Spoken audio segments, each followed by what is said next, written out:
Well, as a part of the Human Genome Project, the second mammal whose genome was sequenced was mouse. It is not that only human beings' genome have been sequenced. Even mouse genome was sequenced, and it was found that there was 95% similarity in the genome of mouse and human beings. That is why we widely use mouse in our research for our research purpose and for screening our drugs, etc. Apart from that, the genomes of microorganisms have also been sequenced. In fact, the whole sequencing began with the microorganisms itself. The sequencing began with smaller organisms, and slowly and gradually the complex organisms like human beings genome was sequenced. The very first microorganism whose genome was sequenced was Haemophilus influenza.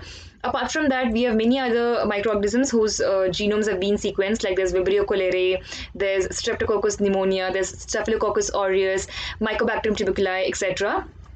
Another interesting piece of information is that malaria, in order to get better anti-malarial drugs, with higher efficacy and higher potency and lower side effects, the mosquito's genome has also been sequenced.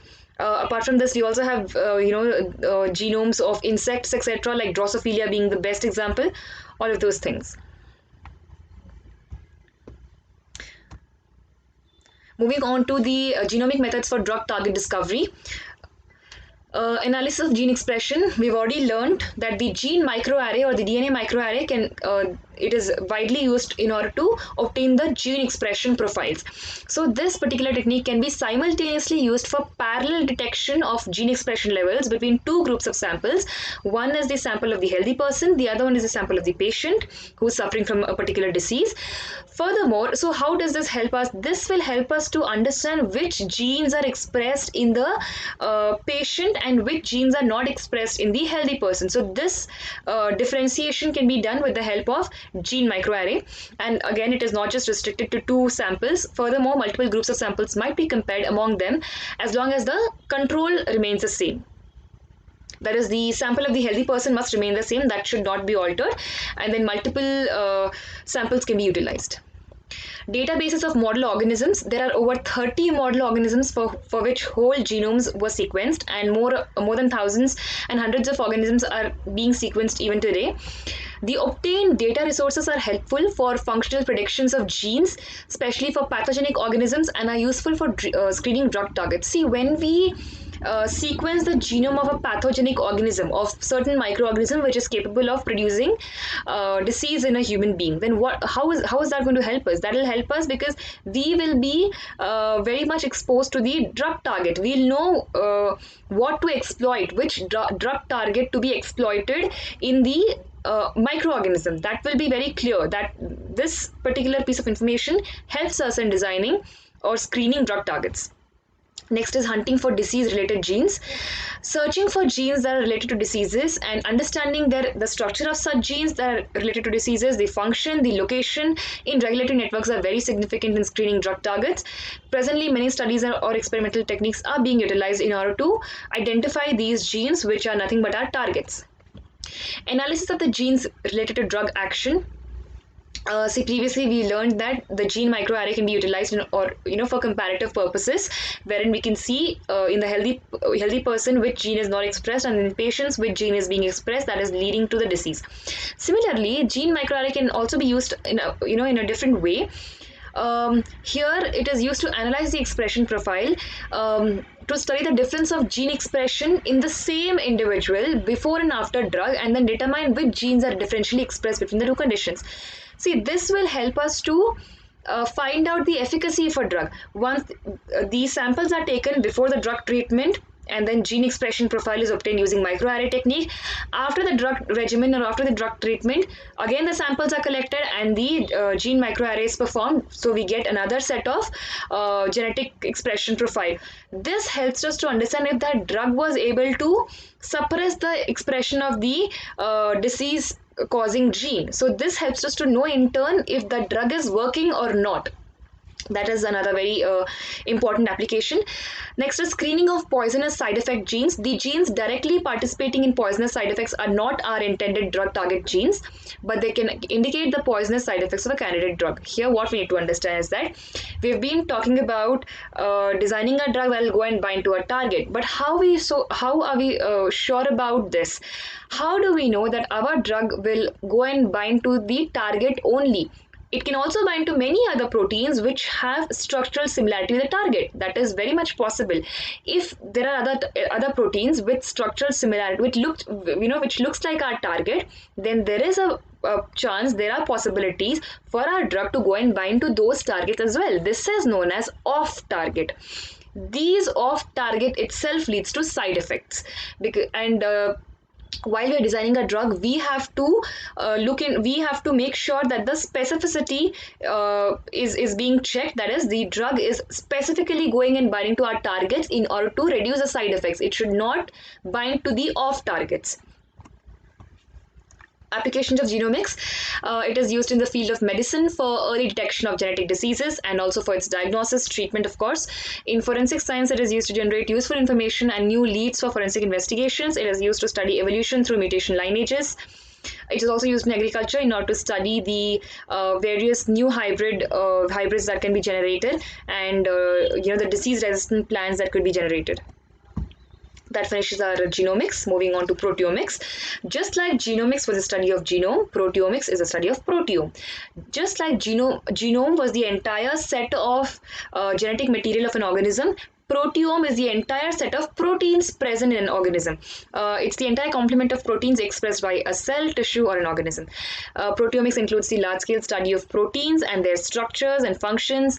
Proteomics includes the identification of proteins, the characterization of proteins, the quantification of proteins, that is, what is the concentration of protein in a particular cell. All these things comes under the proteomics.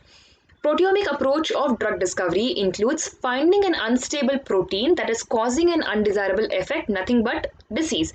An unstable protein causes a disease, so we are finding out that unstable protein that is causing a disease, and then we are usage of a molecule, nothing but our drug, to modify its effect. This is the whole idea behind proteomics. Well, we started off with genomics, and now we're talking about proteomics. See, performing genomic studies alone, isn't that sufficient for drug discovery? That is what we have to understand here. It is believed that gene-based expression analysis alone will be totally inadequate for drug discovery. Proteomics has unique and significant advantages over genomics as an important complement to genomics approach. We'll see how it is more advantageous than genomics. Genomics is focused on only statistical genetic information, whereas proteomics takes into account events after translation also, such as the stability of the proteins, the structural modifications that includes phosphorylation, glycosylation, nitration, ethylation, methylation, etc., and cellular location of proteins. Therefore, as a result of this, the information that is obtained by proteomic methods is of much greater than the information that is obtained by genomics. But it is more difficult to study diseases at protein level than the nucleic acid level. So, what are we going? There are pros and cons of both genomics and proteomics. So what is done is that today the discovery of drug targets for a specific disease requires the understanding and use of both the tools, that is genomics and proteomics information. Just like we had different types of genomics, namely structural genomics, functional genomics, comparative genomics, in the same way we have different types of proteomics also, expression proteomics, interaction proteomics, etc. And expression proteomics include protein quantification, that is finding out the amount of protein concentrated in a cell or tissue or an organ. Interaction proteomics, it is concerned with the protein-protein association. Under expression proteomics, the level of any protein in the cell at any given time is controlled by three factors. The first one is rate of transcription of a gene. The central dogma of molecular biology, we know what it says, that from DNA, the RNA is produced by a process called transcription. From RNA, proteins are produced by a process called translation. So here the rate of transcription of gene determines the amount of protein. If the transcription is very quick, then the amount of proteins produced will also be fast. The amount of protein produced, that is a translation, the amount of translation taking place in the cell is proportional to the amount of transcription that is occurring. So they are directly proportional. That is what it says. The second point is the efficiency of translation of mRNA into protein is very important. How efficiently translation is occurring. If the let's say transcription is occurring at a good rate, but the translation is not happening efficiently, then again the protein concentration in the cell will be reduced. Third is the rate of degradation of proteins in the cell. If there's higher degradation, obviously there'll be lower protein concentration.